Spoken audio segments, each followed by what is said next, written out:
영적으로 자각하라는 제목으로 함께 하나님의 말씀을 나누도록 하겠습니다. 따라 하시겠습니다. 영적으로 자각하라. 영적으로 자각하라. 에베소서 9번째 시간입니다. 저는 여러분들에게 관심이 정말 많습니다.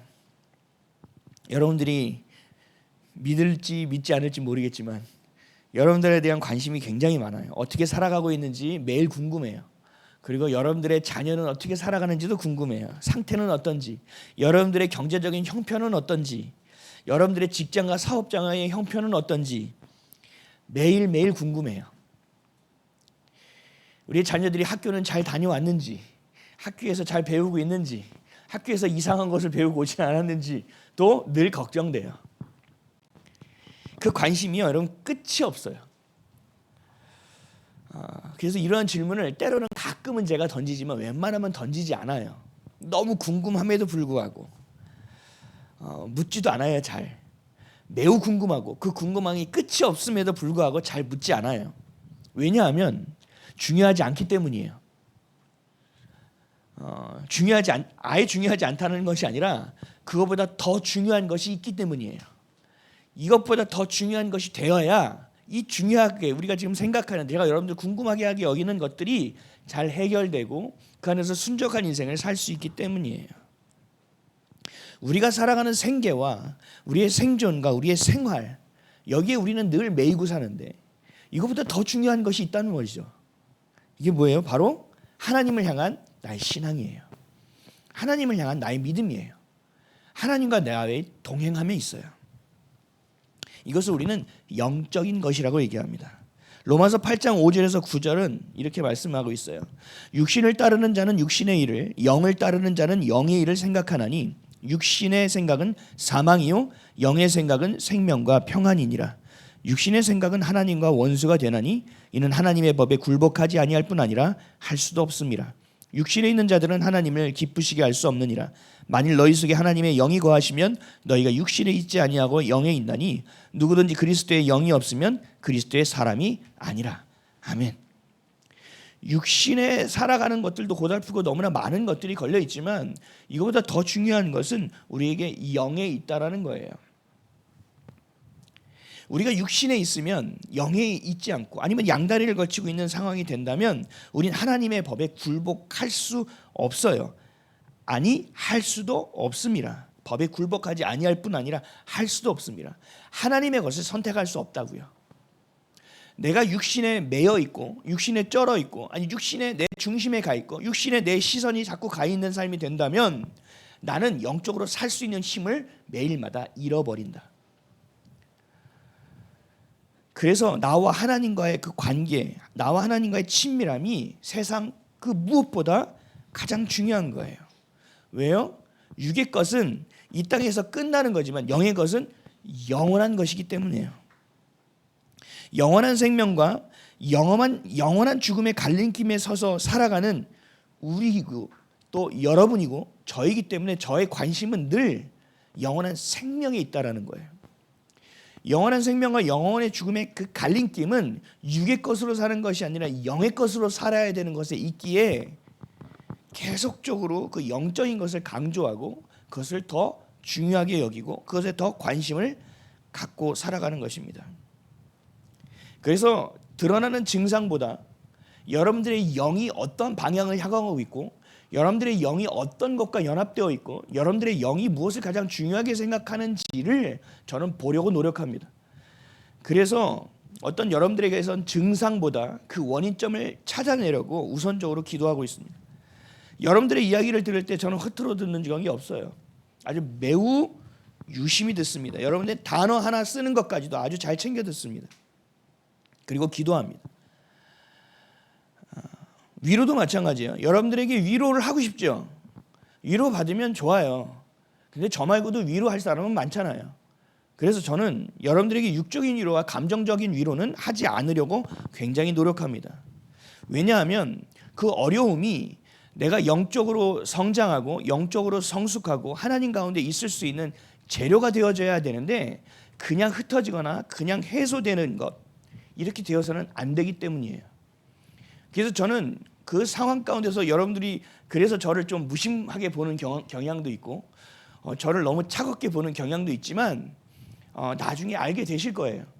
이것이 얼마나 영적인 것이 중요하고 내가 감정적인 위로와 이런 육적인 위로보다 이것이 그냥 흘러가는 것이 아니라 내 삶에 성장할 수 있는 재료로 사용할 수 있는 것, 어떻게 보면 자라나는 영적인 양분이 될 수 있는 것, 이것이 되어지고 있었구나.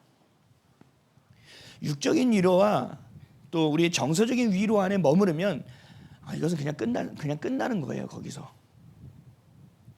그런 위로를 할 수 있는 것은 많은 사람이 할 수 있고 여러분 서로 성도 안에 지체되면서 하시면 돼요. 근데 많은 분들이 목사에게 위로를 받으려고 하거든요. 근데 그건 그렇게 바람직하지는 않아요. 목사는 그 상황에서 정말 지금 이 상황이 무엇인지를 볼 수 있는 영적인 눈을 갖고 어디쯤에 있는지를 볼 수 있어야 되고 파수꾼의 역할을 해야 되고 또 그 가운데서 푸시하려면 힘든데도 계속 푸시해야 되는 굉장히 어려운 사명을 갖고 있는 자입니다. 또 자칫 잘못하면 하나님이 지금 일하고 계심에 있어서 제가 방해할 수도 있습니다. 위로도 섣불리 해서는 안 됩니다. 하나님께 물어보고 하셔야 되고 하나님의 마음으로 하셔야 됩니다. 하나님이 그 일을 행하신 이유가 있을 수 있고 그 상황 가운데서 내가 맞닥뜨려야 될 것이 있는데 그 위로함으로 인하여 또 내가 그 위로함으로 내가 그 상황에 개입함으로 인하여 하나님의 일하심이 자칫하면 지체될 수도 있기 때문에 그렇습니다. 그래서 매우 조심스러운 거예요. 그래서 여러분들과 제자훈련을 하거나 어떤 상담을 하게 되면 한 2시간을 하던 5시간을 하던 녹초가 돼버려요. 완전히 진이 다 빠져요. 왠지 아세요? 그것을 계속 기도하면서 듣고 그 부분에 대해서 내가 챙겨야 될 건 챙기고 그래서 그것을 계속 하나님이 주신 성경과 함께 마치 지도를 그리듯이 그걸 계속 그리는 상황을 반복하고 또 그것을 잘 품고 있어야 돼요. 그래서 그 다음에 그분이 하는 행동 가운데서 그것이 드러날 때 그것을 다시 덧붙여야 되고 또 그분이 다른 분과 얘기할 때 무언가가 드러났을 때 그것을 내가 다시 덧붙여야 되는 상황들이 계속 이어지기 때문에 그렇습니다. 목소리가 원래 이랬거든요. 아까 찬양 어떻게 했는지 모르겠네요. 오늘 본문을 보면 사도 바울도 그렇습니다. 사도 바울도 에베소에 있는 성도, 그 오랜 시간 함께 먹고 마시고 가르쳤던 성도, 얼마나 깊은 사랑이 있었겠어요. 얼마나 깊은 궁금함이 있겠어요. 그들이 잘 먹고 잘 살고 있는가? 그들이 그 에베소에서의 그 시작은 잘 바뀌었나? 어떻게 교회 친화적인 사람이 된다? 정치적인 성향은 어떤가? 교회가 좀 부흥했나? 내가 세웠던 두란노 성은 어떻게 좀 잘 진행되고 있는가? 얼마나 많은 궁금한 사항들이 있었겠어요. 그러나 사도 바울은 이것에 대해서 일체 묻지 않습니다. 사도 바울의 관심은 육적인 것에 있지 않고 영적인 것에 있었기 때문입니다. 지금의 것이 아닌 영원한 것에 사도 바울의 시선은 있었기 때문에 그래요. 15절 오늘 본문을 함께 읽겠습니다. 시작. 이로 말미암아 주 예수 안에서 너희 믿음과 모든 성도를 향한 사랑을 나도 듣고 아멘. 에베소 성도들이 영적으로 깨어 있는지 아니면 자신의 의와 자신의 생각으로 다시 되돌아갔는지 아니면 땅의 것이 아닌 하늘의 것을 사모하고 있는지 이것이 정말 궁금했는데 그 믿음에 대한 소식을 들었다라는 거예요. 그리고 그 믿음이 자신에게만 머물러 있는 것이 아니라 그 믿음이 자신을 넘치고 교회 울타리를 넘쳐 모든 성도를 향하여 사랑하는 행위, 그 사랑의 열매까지 생겼다는 것을 사도 바울이 들었다라는 거예요. 사도 바울이 에베소에 뿌려놓은 그 복음의 씨앗이 잘 자라서 이제는 열매까지 맺고 있구나. 이 영적인 소식을 들은 거예요. 사도 바울은.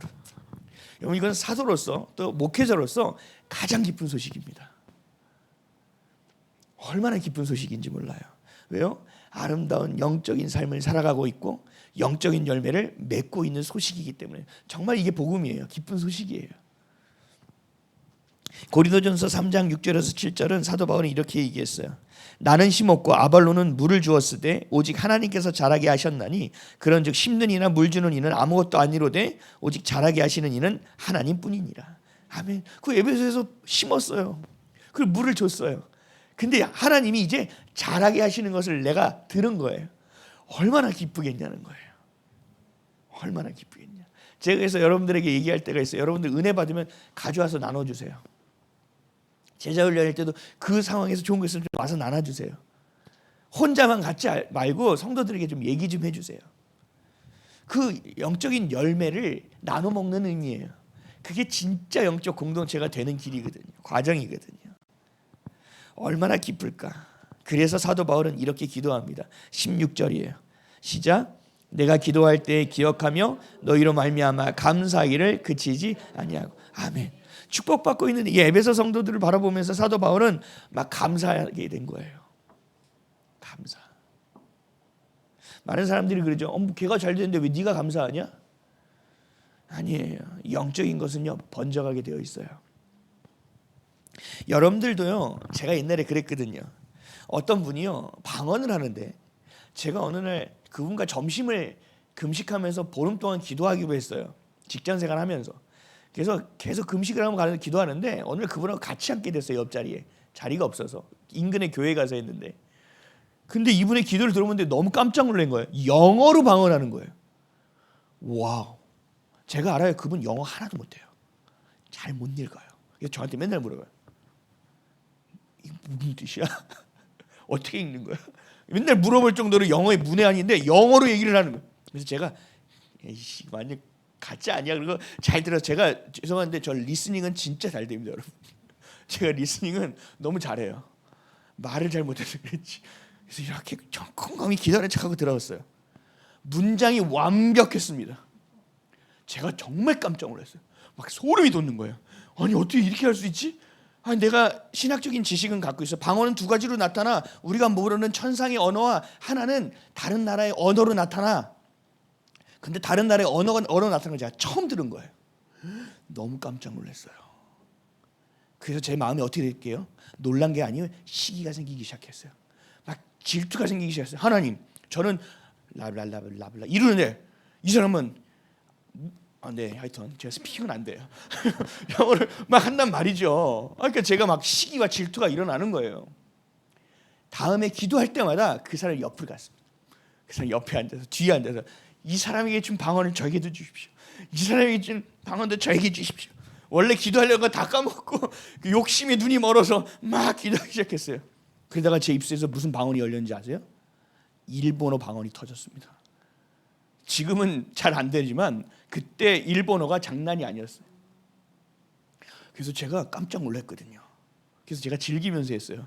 눈 뜨면서 막, 야 이걸 나가서 일본에 가서 이렇게 기도하면서 다녀야 되겠는데? 이러면서 교만을 떨었어요. 이 얘기를 하는 이유가 뭐냐? 누군가가 축복받고 누군가가 은혜 받고 누군가가 방언 받았을 때 내 안에서 시기가 일어나요. 질투가 일어나서 사도 바울처럼 내가 감사하는 것이 아니라 나는 이렇게 받는데 왜 나는 안 돼? 얘는 이렇게 되는데 나는 왜 안 돼? 시기와 질투가 나중에 깊어지면 뭐가 되는지 아세요? 낙심이 생겨요. 와 하나님 진짜 하나님 없나 봐. 나한테는 안 오나 봐. 이렇게 나도 모르게 막 도매급 신앙으로 막 전락해버리는 상황이 와요. 여러분 옆 사람이 은혜를 받으면 기뻐하십시오. 아멘. 옆 사람이 방언 받으면 기뻐하십시오. 그리고 뭐 해야 돼요? 옆에 붙어 계십시오. 그러면서 주님 저도요. 그렇게 기도해 보세요. 왜요? 이게 진짜 이 전문 용어로 임파테이션이라고 하는데 정말 그 은혜가 있어요. 그래서 여러분 한 명 한 명이 은혜 받아서 정말 기쁨으로 감격한 예배를 드리잖아요. 그럼 옆 사람에게 전이가 되고 옆 사람에게 전이가 되는 거예요. 반대도 마찬가지예요. 어둠도 똑같다니까요. 나 한 사람으로 인하여 오늘의 예배가 주님께 올려드리지 못할 수도 있는 상황이 올 수 있는 거예요. 다른 사람의 받는 은혜와 다른 사람이 받는 축복이 여러분들에게 은혜요, 기쁨이요, 감사가 될 줄 믿습니다. 축복하십시오. 그래서 이 중요한 것은요, 이 축복받을 수 있는 그릇이 되어야 되는 거예요. 그릇이. 그 예수님이 전부되는 공동체에 몸담는 것이 정말 중요하다라는 얘기예요. 그 그릇됨을 오늘 본문은 잘 정의하고 있어요. 15절 우리 다시 한번 읽어볼까요? 15절 시작. 이로 말미암아 주 예수 안에서 너희 믿음과 모든 성도를 향한 사랑을 나도 듣고. 아멘. 주 예수 안에서의 우리 믿음이 가장 중요한 거예요. 예수가 우리의 주님 하나님으로 믿는 믿음 안에서 이 땅을 사랑하는 믿음이 우리에게 가장 중요한 것이 되어져야 한다라는 거예요. 여기서 본문을 보면 주 예수 안에서 이것을 굉장히 강조했다라는 거죠. 이것을 믿음으로 열매로 들어가는 것이 바로 서로를 향한 모든 성도를 향한 사랑으로 열매 맺게 되는 거예요. 아멘이십니까? 이것도 굉장히 귀한 일이죠. 그러나 하나님은 여러분들이 하나의 열매를 맺는 것에 멈춰 있는 것을 원하지 않으십니다. 원치 않으신다라는 거예요. 성장하기를 원하고 또 실천하기를 원한다. 그래서 지금 믿음이 생겼어. 그래서 그 사랑을 실천하는 에베소 성도들이 너무 잘 성장했잖아요. 근데 사도 바울은 하나님의 마음을 아는 자였기 때문에 이대로는 안 돼. 한 걸음만 더 나아가야 돼. 이 믿음의 수준으로는 안 돼. 좀 더 나아가야 돼. 라고 얘기하며 17절로 이렇게 기도하고 있어요. 시작. 우리 주 예수 그리스도의 하나님 영광의 아버지께서 지혜와 계시의 영을 너희에게 주사 하나님을 알게 하시고. 아멘. 야, 너희들 여기는 크리스찬으로서 그리스도인으로서 가장 기본이야. 이제부터 너희가 구해야 될 것은 뭐냐면 영광의 아버지께 지혜와 계시의 영을 부어달라고 기도해야 돼. 이제 너희들에게 이 지혜와 계시의 영이 부어져서 하나님이 누구인지를 더 명확하게 알아야 돼. 그 하나님이 얼마나 깊으신 분이고 그 영광이 얼마나 크고 그 능력이 얼마나 크고 그 은혜가 얼마나 한량없다는 것을 너희가 이제부터는 경험해야만 돼. 야, 여기에 머물러서는 안 돼 라고 사도 바울이 이야기하고 있는 거예요. 너무나 잘하고 있는 에베소 성도들에게 예배하고 있어요. 그렇게 말하고 있고 그렇게 기도하고 있어요. 예수를 그리스도로 믿는다는 것은요, 더 이상 세상의 가치로 살지 않겠다는 얘기예요. 이제부터는 생명의 가치로 살겠다는 얘기예요. 이 땅이 전부로 여기는 것을 이제 하지 않겠다는 얘기예요. 하늘의 것이 전부라고 내가 여기며 살아가겠다는 거예요. 이전에 내가 여기던 가치는 버리고 이제 진짜 주님이 원하시는 그 가치를 내가 붙들고 그 가치를 중심으로 내가 살아가겠다. 그것이 바로 구별된 자, 세상과. 이것이 바로 거룩한 자. 이것이 바로 성경에서 말하고 있는 하나님의 자녀라는 거예요. 이렇게 에베소 성도들은 살아가고 있어요. 이것은 자녀됨의 기본이에요. 여기 하나님은 영적인 것, 이 땅에서 하늘을 바라보고 이 땅에서 하나님의 것으로 먹고 살아가고 이 땅에서 나의 스펙이 아니라 하나님의 능력으로 살아갈 수 있는 것까지의 믿음의 수준을 우리에게 원하고 계신다는 얘기예요. 그래서 이 땅에서 알 수 없는 하나님의 지혜와 계시를 부어달라고 기도하는 것입니다. 여러분, 지혜는 뭐예요? 우리 저번에 했죠. 지혜, 하나님을 아는 것. 하나님을 어떻게 알아요? 우리는 하나님이 우리에게 보여주신 것만큼만 알아요. 이것이 바로 계시예요.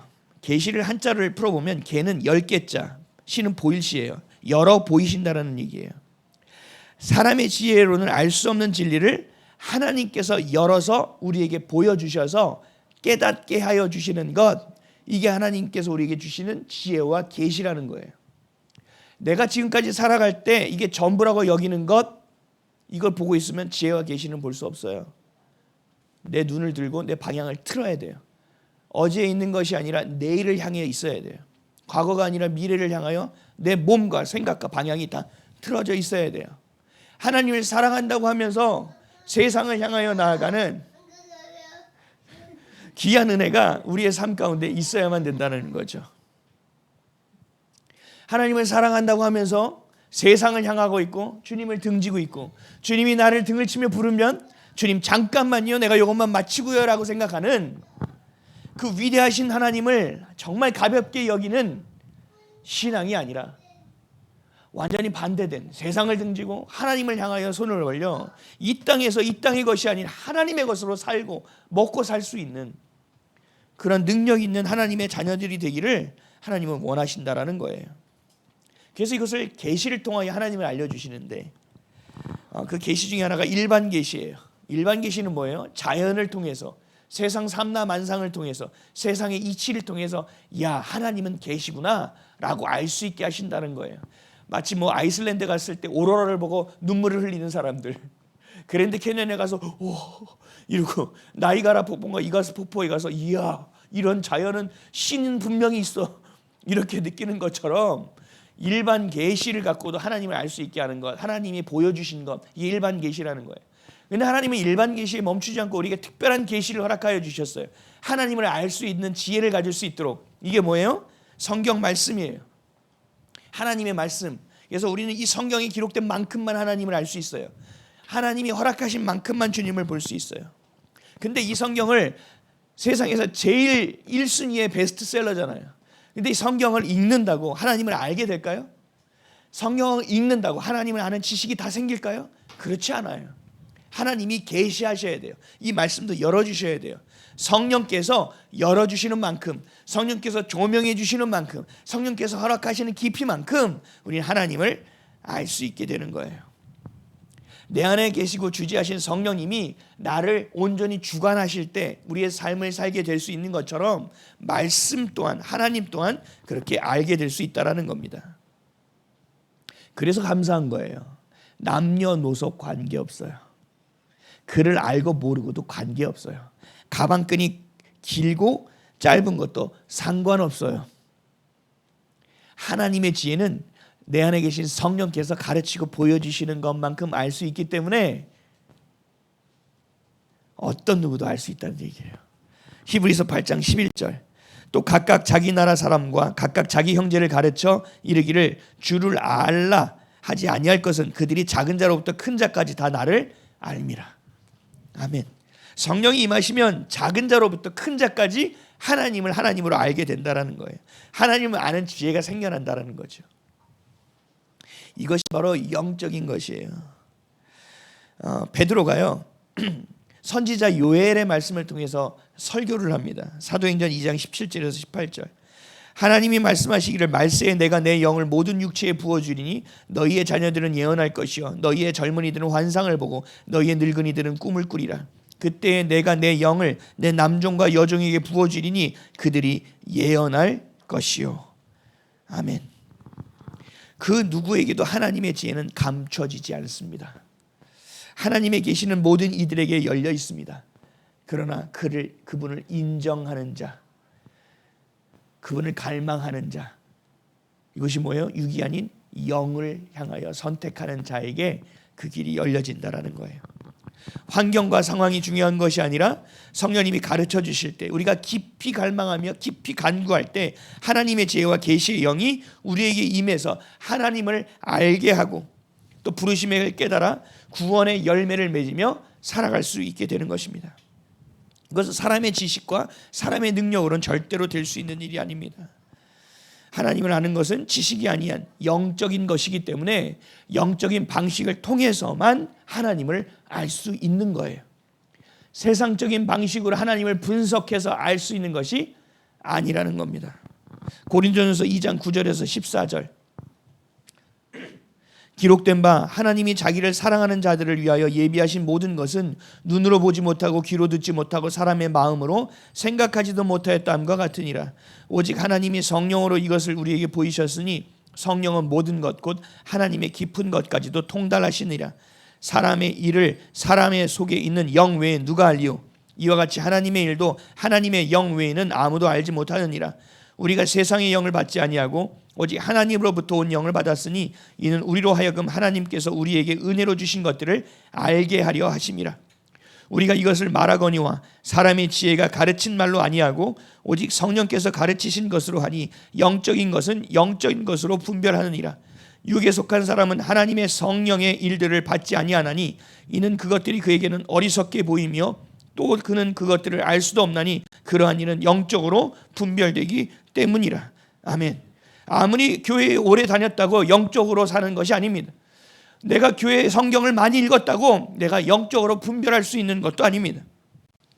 내 안에 계신 성령께서 나를 알게 하여 되고 내 안에 있는 내 영이 그 성령을 인정하고 의지하고 모셔드리고 그분과 연합되어져야만이, 나의 주권을 그분에게 온전히 내어드려야만이, 그분과 연합되어져야만이 내 생각과 내 지식이 아닌 내 영이 진심으로 깊이 기도할 수 있고 내 영이 정말 내 영으로 주님을 기뻐 찬양할 수 있고 기도할 수 있게 되는 것입니다.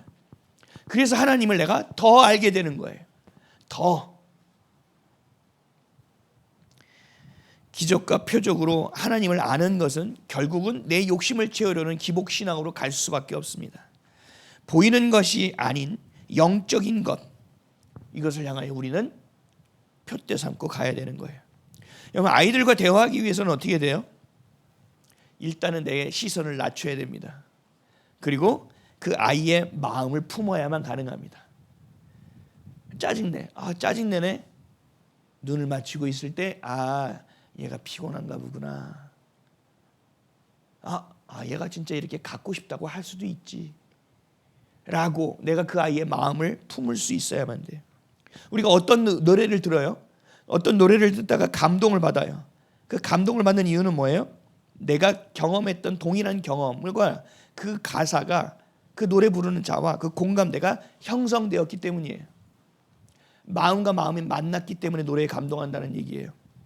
마찬가지예요. 내가 영적인 것을 이해하기 위해서는 내가 영적인 사람이 되지 않고서는 절대로 이해할 수 없다는 얘기예요.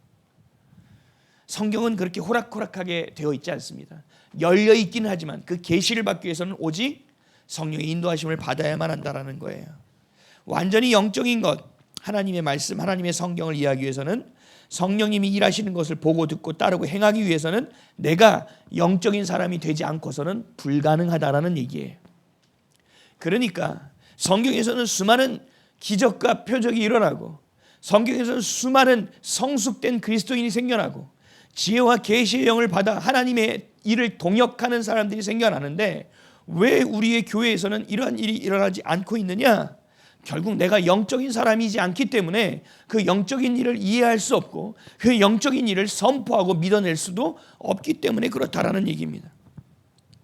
내 영이 깨어서 내가 어떤 사건이든 내가 이 모든 것을 영적으로 자각하고 내가 영적으로 해석해내지 못한다면 우린 하나님의 말씀을 절대로 결단코 깊이 이해할 수 없습니다.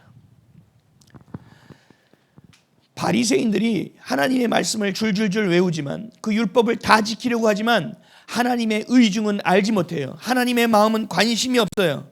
그런 것처럼 하나님의 말씀을 많이 줄줄 외우고 하나님의 말씀을 많이 통독하고 교회에 다니고 헌금하고 교회를 세운 자라고 할지라도 영적인 능력이 없이는, 내가 영이 전부 되어 살아가지 않는 이상 절대로 영적으로 분별하며 사는 인생은 될 수 없고 하나님이 주신 이 영적인 축복을 누릴 수도 없다라는 이야기입니다.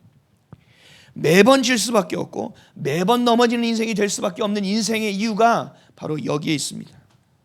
요한복음 3장 6절에서 7절은 이렇게 말씀하십니다. 육으로 난 것은 육이요 영으로 난 것은 영이니 내가 내게 거듭나야 하겠다는 말을 놀랍게 여기지 말라. 아멘. 내가 육에서 영으로 건너오는 그 거듭남이 필요하다라는 거예요. 거듭난다는 것은 죄인에서 하나님의 자녀로서 내 마음과 행함이 돌이켜지는 것을 말하죠. 내 생각이 아닌 이제부터는 하나님의 생각을 선택하는 것. 이것을 고상한 단어로 뭐라고 해요? 내 의가 아니라 하나님의 의를 선택하는 자. 내 감정, 올라오는 내 감정을 선택하는 자가 아니라 하나님이 지금 이 상황에서 내게 주시는 약속의 말씀을 붙드는 자. 이것이 바로 거듭난 자의 특징이죠. 이것이 뭐예요? 육으로 살던 사람이 영으로 살아가는 것. 보이는 것을 전부로 살아가는 사람이 보이지 않는 것을 향하여 살아가는 사람. 이 땅이 전부인지 알고 살아가던 사람이 이제 영원한 것을 붙들고 살아가는 사람이 되는 것. 이것이 바로 거듭난 사람이에요. 이 거듭난 사람은 절대로 내 삶에 매이지 않습니다. 문제에 휘둘리지 않습니다. 상처에 묶이지 않습니다. 삶에 어려운 것을 투영시켜서 또 다른 어떤 것을 개입시켜 중독 가운데 살아가는 사람이 되지 않습니다. 지난주에 말씀드린 것처럼 내 영이 자고 있거나 내 영이 죽어 있거나 내 영이 원수 마귀와 연합된 자로 살아가는 자, 결국 거듭나지 못한 삶이에요. 거듭나거나 거듭나지 못하거나, 내가 육으로 살아가는가 내가 영으로 살아가느냐, 내가 하나님의 것을 선택했느냐 내 것을 붙들고 가느냐, 두 가지를 같이 가져갈 수는 없다는 얘기예요. 우리가 하나님을 알 수 있는 것, 우리가 하나님을 향하여 살아가는 것, 하나님이 전부가 되는 것, 그것을 우리가 얼마나 갈망하느냐, 그리고 기다릴 수 있느냐, 기도하느냐. 그래서 그럴 때 성령께서 역사하셔서 우리에게 지혜와 영, 계시의 영을 부어주셔서 주님을 알게 되는 것, 그 놀라운 은혜, 그 깊은 비밀이 우리 가운데 풀어놓아지는 것입니다. 그래서 어느 날부터 말씀이 달아질 때가 있고, 그 말씀으로 인하여 내가 회개로 뒤집어지는 때가 있고, 그 말씀으로 인하여 내 삶이 처절하고 처참한 것이 보여질 때가 있고, 그 말씀, 그 단어 하나로 인하여 내가 회개의 자리로 나아갈 때도 있게 되는 것입니다. 성경에 보면 욥은 이런 고민을 끝없이 했어요. 내가 하나님을 잘 믿었고, 내가 하나님을 찬양했고, 내가 많은 이들에게 그 하나님을 사랑하는 것으로 인하여 존경받았는데 왜 도대체 나에게 이런 일이 생기냐는 거예요. 그래서 욥은 끊임없이 고민했어요. 욥기 23장 3절에서 5절 이렇게 고민했다는 거예요. 내가 어찌하면 하나님을 발견하고 그의 처소에 나아가랴. 어찌하면 그 앞에서 내가 호소하며 변론할 말을 내 입에 채우고, 내게 대답하시는 말씀을 내가 알며 내게 이르시는 것을 내가 깨달을 수 있겠느냐. 욥이 굉장히 겸손해지기 시작한 거예요. 내가 하나님을 안다고 생각하고, 하나님을 내가 믿고 있다고 생각했고, 내가 하나님을 전부라고 생각했는데 말도 못하는 고민과 상상할 수 없는 일이 벌어졌을 때 육이 아닌 영을 붙들기 시작하는 거예요. 하나님의, 내 시선과 중심이 하나님께로 옮겨가기 시작하고 있는 거예요. 어찌하면 내가 하나님을 발견하겠냐는 거예요. 욥은 하나님을 아는 자라고 생각되어 있는데 내가 어찌하면 그의 처소에 나아갈 수 있겠냐는 거예요. 늘 기도하며 살아가고 매일 아침마다 번제하며 살았던 사람인데 어찌하면 내가 그 앞에서 호소하고 변론할 말을 내 입에 채울 수 있느냐는 거예요. 매일 기도하며 살았던 사람인데 내가 어떻게 하면 대답하시는 그 말씀을 내가 알며 이르신 것을 내가 어찌하면 깨달을 수 있겠느냐. 내가 너무 하찮아서 하나님의 이 귀하고 영광된 하나님, 이 위대하신 하나님을 내가 어찌하면 만날 수 있겠냐는 거예요. 존재에 대한 하나님을 향한, 하나님을 알기 원하는 그 문제가 아닌 그 문제를 허락하신 하나님을 대면하기를 원하는 이 욥의 태도, 욥의 간절함 가운데 하나님은 만나주시는 거예요. 여러분들 이런 고민이 반드시 있어야 돼요. 그냥 대놓고 믿고 덮어놓고 믿고 이런 건 믿음 아니라니까요. 물어보라니까요. 잘 모르는 건 아주 기초적인 거라서 우습고 정말 말도 안 되는 거라서 물어보라고요. 이것으로 인하여 넘어지게 되는 거거든요. 성령께서 여러분들의 그 간절한 마음을 가지고 조명하여 주셔서 가르쳐 주신다라는 거예요. 그래서 욥은 그 고민 가운데 하나님께 이렇게 고백합니다. 욥기 42장 1절에서 6절. 욥이 여호와께 대답하여 이르되 주께서는 못하실 일이 없사오며 무슨 계획이든지 못 이루실 것이 없는 줄 아오니 무지한 말로 이치를 가리는 자가 누구니이까. 나는 깨닫지도 못한 일을 말하였고 스스로도 알 수 없고 헤아리기 어려운 일을 말하였나이다. 내게 말하겠사오니 주는 들으시고 내가 주께 묻겠사오니 주여 내게 알게 하옵소서. 내가 주께 대하여 귀로 듣기만 하였사오나 이제는 눈으로 주를 배옵나이다. 그러므로 내가 스스로를 거두어드리고 티끌과 제 가운데에서 회개하나이다. 저는 이 욥의 글을 나중에 깨달아졌을 때 정말 많이 울었어요. 야, 이렇게 겸손하게 주님을 향하여 나아가야 되는데 내가 정말 지적으로, 내가 정말 내 생각으로, 내 이성적으로 주님을 향하여 나아갔던 나의 모습을 회개하고, 주님 어떻게 하면 주님 영으로 내가 주를 나갈 수 있겠습니까? 어떻게 하면 내가 영으로 주를 향하여 기도할 수 있겠습니까? 를 회개하며 주님 앞에 나아갔다는 거예요. 얼마나 감격적인 순간입니까? 욥이 이제는 내가 듣기만 했는데 이제 주를 내 눈으로 주를 배웁나이다. 이 감격적인 순간이라는 거예요. 여러분 주님을 만난 적 있습니까? 꿈에서 예수님을 만난 적이 있습니까? 아니 환상으로 주님을 만난 적이 있습니까? 말씀으로 주님을 만난 적이 있습니까? 주님이 우리의 주님이시고 내 아버지인데 왜 우리는 그분을 만나지 못하는 걸까요? 왜 우리는 그분과 함께 늘 하지 못하는 걸까요? 우리는 이것을 고민해 봐야 된다는 거예요. 귀로 듣는 것으로 그치는 것이 아니라 이제는 내가 눈으로 주를 뵙기를 원하나이다라는 기도를 여러분들이 간절히 할 수 있어야 된다는 거예요. 육에서 영으로 옮겨온, 그래서 거듭난 욥이에요. 이전 것은 지나갔으니 보라 새 것이 되었도다. 이것은 바로 이 욥과 같은 자에게 하는 말이에요. 그냥 어제는 좀 다르게 살아야지, 이것이 새 것이 아니에요. 이 새 것이라는 것은 완전히 최초에 하나님이 이것을 창조하신 것처럼 새 것이 되었다는 얘기예요. 12명의 제자들은요 3년 동안 예수님이 그렇게 가르치셨어요. 반복하셨어요. 보여주셨어요. 깨닫게 하셨어요. 근데 이 12명의 제자가 이해한 게 있을까요? 아니요. 3년 동안 했던 걸 전혀 깨닫지 못했어요. 그래서 예수님이 십자가에 달리신 그날 죽으실 때 다 도망가 버렸어요. 내가 가르친 것도 아니고 예수님이 가르치셨는데도 불구하고 하나도 이해를 못했다니까요. 제자들이. 왜요? 영의 것은 영으로 이해해야 되는데 육적으로 들으니 하나도 이해할 수 없었던 거예요.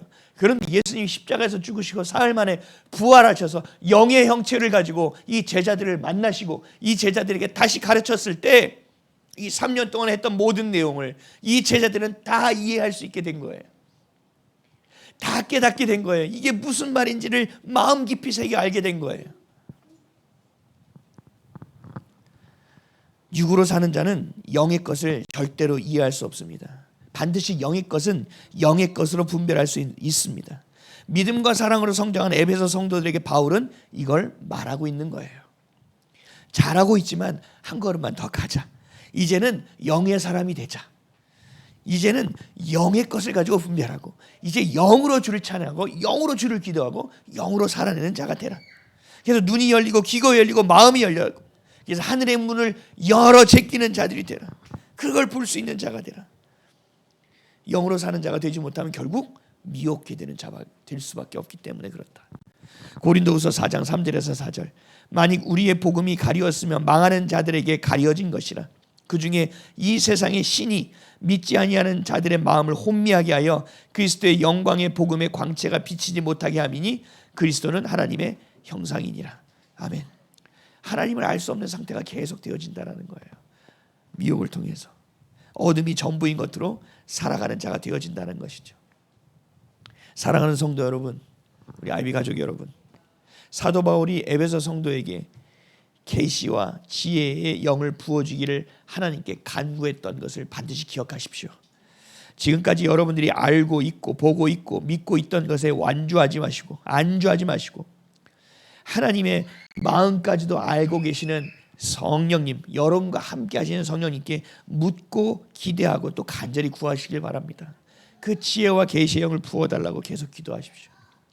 말씀을 액면으로 보고 이해하는 수준이 아니라 그 기록하신 진정한 의미를 알 수 있는 영으로 진짜 진리를 붙들고 기뻐하고 감사함으로 그 능력으로 이 땅을 살아내는 하나님의 뜻이 하늘에서 이루어진 것이 이 땅에서 이루어지는 그 부르심을 그 이루기 위해서 부르심을 받은 자 나 그 일을 이루고 있는 그 사명자의 내가 될 수 있도록 그 눈먼 자와 매어 있는 자들을 깨우고 일으켜 살리기를 간절히 원하시는 하나님의 마음에 합한 자가 되시기를 예수 그리스도의 이름으로 간절히 축복합니다. 여러분 영적으로 자각하고 영으로 깨어내셔야 돼요. 영이 뭐야? 모르면 물어보세요. 그리고 자꾸 그것들을 파가 보세요. 제가 석사과정까지 하고 박사과정을 안 한 이유가 뭔지 아세요? 계속 지적으로 파봐야 소용없어요. 아무리 주석과 뭘 갖다가 원어를 분석하고 하는 것에서 멈춰지면 아무런 의미가 없어요. 그것을 수동태냐 능동태냐 무슨 능동 현재형이냐 물론 그렇게 되면 의미를 더 알 수는 있겠죠. 그러나 그것으로 다가 아니에요. 그것을 쓰시고 기록하신 분이 누군지를 알아야 돼요. 그분이 바로 성령 하나님이시라는 거예요. 그분에게 내가 물어봐야 되고 그분이 조명해 주셔야 된다는 거죠. 단 한 장을 읽더라도 주님 조명하여 주십시오, 성령님 역사하여 주십시오 하는 간절한 마음을 가지고 기도하고 읽고 그 단 한 장을 읽고라도 끝에 하나님 내가 이 말씀이 내 마음에 심령에 새겨지게 하시고 하나님의 의중을 알 수 있는 자 되도록 도와주십시오라고 간절히 기도할 수 있는, 그래서 영으로 자각하여 영으로 깨닫고 영으로 깨어서 육이 아닌 영으로 살아내는, 더 이상 육적인 것에 매이지 않고 주님의 능력을 가지고 살아내는 저와 여러분 되시기를 예수 그리스도의 이름으로 간절히 축복합니다. 기도하겠습니다.